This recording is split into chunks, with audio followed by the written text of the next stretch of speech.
When you get challenged by someone who's a guy like a Jake Paul, does that piss you off? Kus D'Amato used to do with me, he used to take me to a hypnotist. He was a hypnotist as well. What does it mean when fighting gets you erect? What does that mean? It means you're getting excited. Yeah. Hey everyone, welcome back to the channel. Today we've got an electrifying topic that's shaking up the world of combat sports. We're diving into the conversation between two legends, Joe Rogan and Mike Tyson. Not only did they discuss Tyson's past and present, but they also touched on something that has the internet buzzing: Jake Paul's reaction to Mike Tyson's new training footage. Could Jake Paul really be scared of Iron Mike? And what did Joe Rogan have to say about Tyson's resurgence? We're breaking it all down in this video, so stick around. It's funny because you talked to me on the podcast before, the first time you came on, and you said, I can't even work out. Because if I work out, my ego will get excited. But I did this told, and this told, I said, you gotta do this, and you have to do it. The told you. The DMT told you time to fight. You have to do it. Everybody can't express themselves being centered. Yeah. People have to be totally insane to express themselves. Let's start with the conversation between Joe Rogan and Mike Tyson, two powerhouses in their own right. Joe Rogan, a former Taekwondo champion and one of the most respected voices in MMA, sat down with the boxing icon Mike Tyson for a discussion that was as deep as it was intense. Tyson, known for his brutal honesty and self-reflection, didn't hold back. One of the most fascinating aspects of their conversation was when Tyson talked about how he couldn't even work out at one point because his ego would take over. He shared, if I work out, my ego will get excited.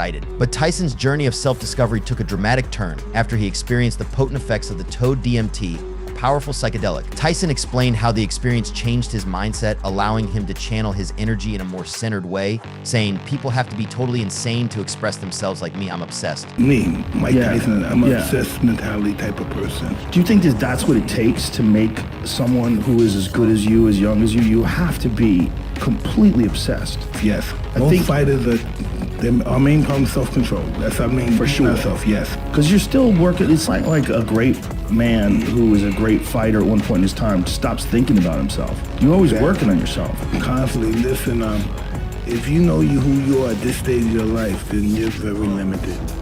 Right. If I know who I am at this stage, we're 55 years old, and I know who I am, this is never going to change. Right. This is who I am right now.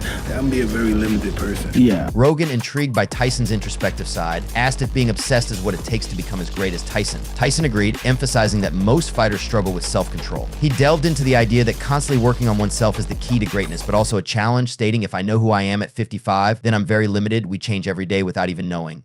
You were getting positive reinforcement from thinking like that for the first time in your life. Absolutely. Yeah. Never felt like that before. It was like taking a big drug like a Lucy, just boom, it felt like you're the man. Then everybody's telling you you're great. A particularly captivating moment was when Tyson recounted how his legendary trainer, Kus D'Amato, used hypnosis to instill a savage mindset in him. Kus D'Amato used to do with me, he used to take me to a hypnotist. He was a hypnotist as well. Yeah, and I used to go into the hypnotist motions. What kind of shit do they make you do? You know, and how they do it? You relax, you go under, you totally focus on blackness, nothingness. Right. Tyson described how he was put under hypnosis at just 12 or 13 years old, where D'Amato would plant ideas of ferocity and intelligence, turning him into a savage, intelligent animal in the ring. You go under and you're just being the savage, intelligent animal. You're just working, you're gonna do this, you're gonna be a ferocious animal, you're gonna fight, punch both hands to the body, you'll use your jab, you're gonna do this in ferocious fashion. And they seeked all that in me as I was younger. And you were like 12, 13 years old? Wow. So this mental conditioning was crucial in making Tyson the unstoppable force he was in his prime. But you have to have one of those people, you know? Like, no one could ignite me like Kus D'Amato. Right. It's totally different. You couldn't, it's just different. It was so emotional involved. That's why I'm asking you, when you're running, when you're hitting the bag, when that heart's beating again, and you know who you are, you're Mike motherfucking Tyson. So when you're doing all this shit again, you're still Mike Tyson. Those thoughts have got to be burning inside you again. It's got to be pretty wild. Rogan, clearly impressed, reflected on Tyson's ability to reach a state of ferocity that few humans ever experience. He marveled at how Tyson, even now, could still feel that primal energy when he trains. "You're still Mike Tyson," Rogan remarked, acknowledging that the same fierce warrior still resides within him. Joe Rogan didn't shy away from expressing his admiration for Tyson's legacy. He pointed out that Tyson in his prime was more than just a knockout artist, he was a defensive genius. Tyson in his prime, where he was just storming the gates, he just stalked people down and smashed them. Just, you couldn't stop him. I put that Mike Tyson up against anybody who ever lived. That guy was a special fighter. Part of the thing about Tyson that people forget, it wasn't just the knockout punching. He was so hard to hit, man. He was bobbing and weaving. He was already short for a heavyweight, but he would get low. He was coming at you and he had everything. He had knowledge. He had this deep library of films that he would watch. He's throwing things from his toes all the way up.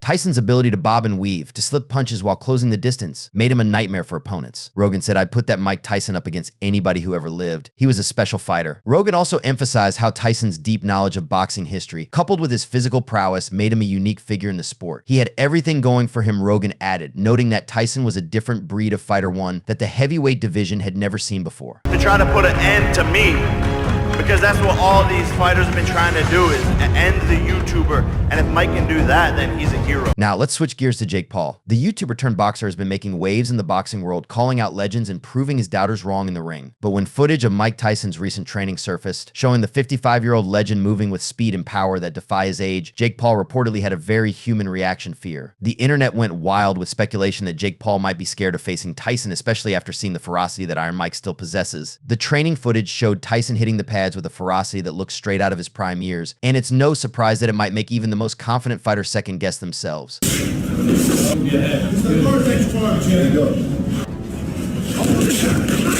Like, I don't give a if you think he's 55 years old. That guy will hurt you. Joe Rogan, who has a deep understanding of combat sports, commented on the footage during his podcast. He said, "That guy will hurt you. I don't care if he's 55 years old. Mike Tyson is still a dangerous man." Rogan's comments echoed the sentiments of many who saw the footage. Tyson may be older, but the power and speed are still there. During the podcast, Rogan asked Tyson how he feels about being challenged by younger fighters like Jake Paul. When you get challenged by someone who's a guy like a Jake Paul, does that piss you off? Is it part of it that's just like no, it doesn't. I think it's awesome. You think it's awesome? Yeah, it's gonna piss me off. I think it's awesome. Cool. You think it's cool?